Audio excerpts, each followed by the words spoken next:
Transromanica would not be Transromanica, of course, without featuring outstanding Romanesque heritage sites. Our network links highlights and masterpieces of Romanesque art and architecture all across Europe. Many of them are even listed as UNESCO World Heritage Sites. I would like to welcome my first interview partner of today's program, Anna Tuharska, who is an advisor for international heritage initiatives at the Monuments Board of the Slovak Republic. Welcome, Anna. It's a pleasure to talk to you today. Hello, Christine, and thank you for inviting me to this lovely project. Thank you, Anna. Now, along Transromanica and across Europe, we can find all these highlights and masterpieces of Romanesque heritage. Why are they fascinating us so much today? And why do you think it is so important to connect them by means of European networks? Well, I guess as it's often the case with arts and culture, this is a somewhat personal subject. But from my point of view, it would be difficult not to be fascinated by Romanesque heritage. Since it's originated roughly 1,000 years ago when written sources were quite rare, it stands on the borderline between mystery and history, which is always very attractive. And it was also the period which laid foundations for Europe as we know her today. It was the time when the first states emerged, when cities and villages were formed around churches, and also when the first universities were established. And now we can admire it mainly through architecture. And even though it differs in various regions, there are certain unifying elements, and we all know them very well. Those thick walls and sturdy pillars and classic arch decorations. And I think regardless of one's spiritual convictions, they emanate strength and stability and pure dignity. And on the other hand is the rich sculpture decorations and painting of the Romanesque era, which introduced into the European art a new aspect, which did not appear in the classical art and did not portray only what existed or the idealized version of reality, but also abstract features and fantastic features that were inspired either by Oriental art or European folklore. And regarding the second part of your question, I think that connecting the Romanesque sites across Europe is a natural answer to the question of how to best present the Romanesque style, because it was the first pan-European style which connected the continent from its westernmost corners to the easternmost areas under the Carpathian Mountains. And the Romanesque art spread it, besides other ways, through pilgrimages and pilgrim trips, where the buildings alongside the route served as inspiration and as a textbook for this new style. So taking the Transromanica site nowadays is an opportunity to make a journey through history, to get acquainted with various forms in different regions, various forms of Romanesque art, to taste local cuisine, to taste local wines, appreciate local art or handicrafts, but still being sure that you are wandering through one common cultural space, one European homeland.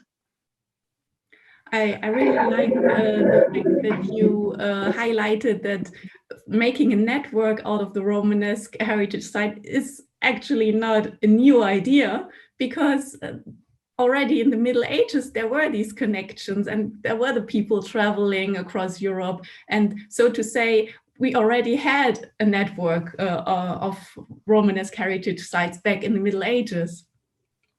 Exactly. We are not inventing anything new. We are just keeping alive the tradition and the heritage that exists for more than 1,000 years.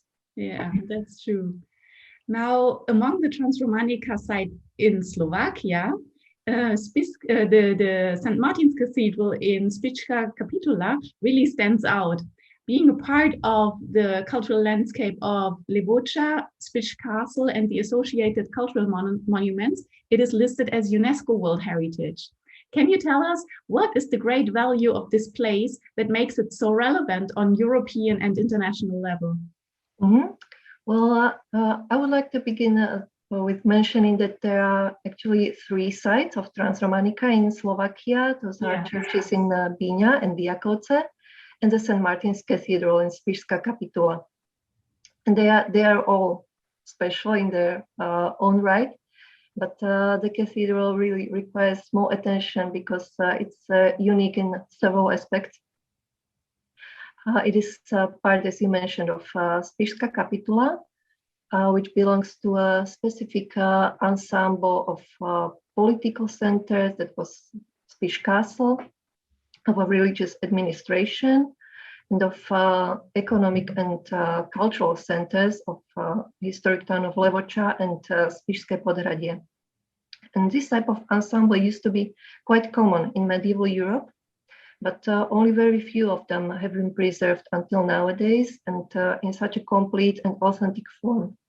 And that's the reason why they were inscribed on the UNESCO World Heritage List.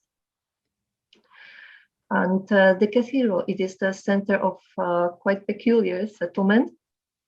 It was the seat of Spiš Provostry, and until today it is the seat of Spiš Bishop and the Spiš Diocese.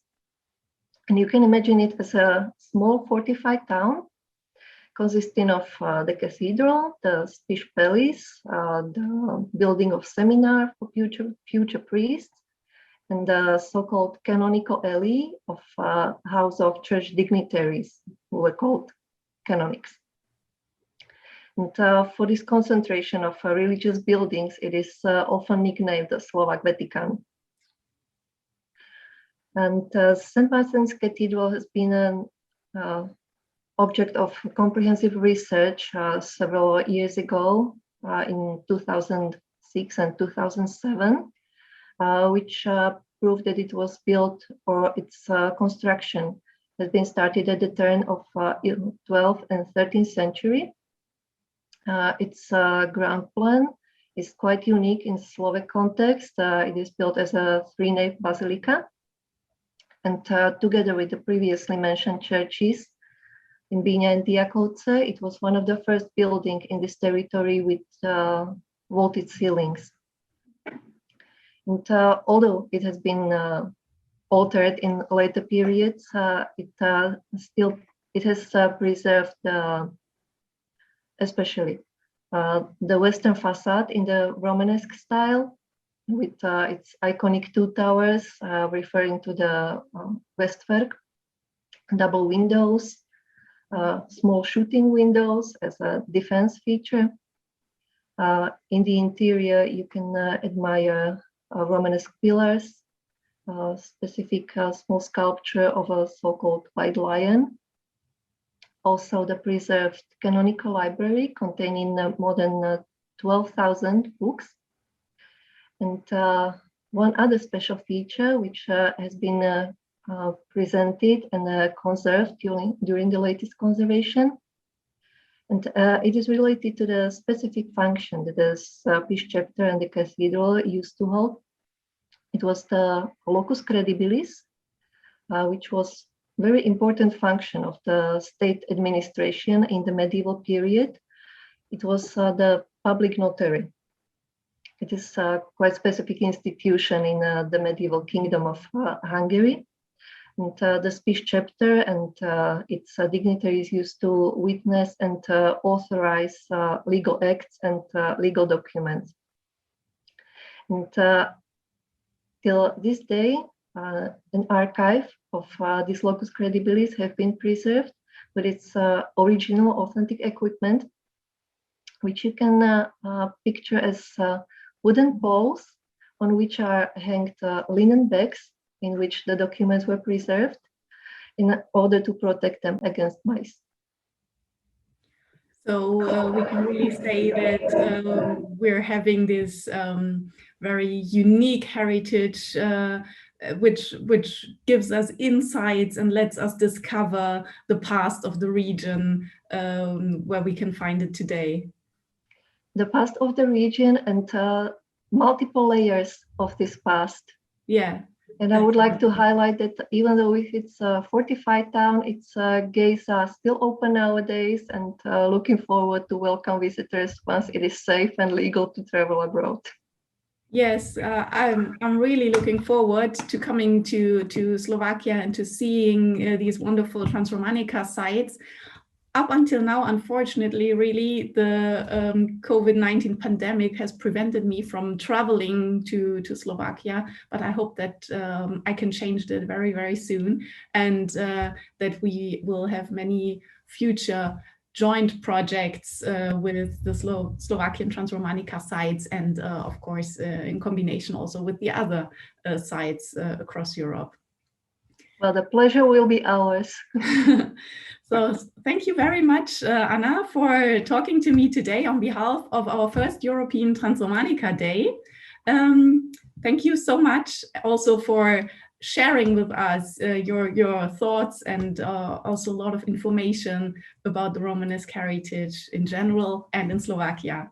Thanks a lot. Thank you, Christine, and have a happy Transromanica Day. Thank you. Bye-bye. Thank you. Bye.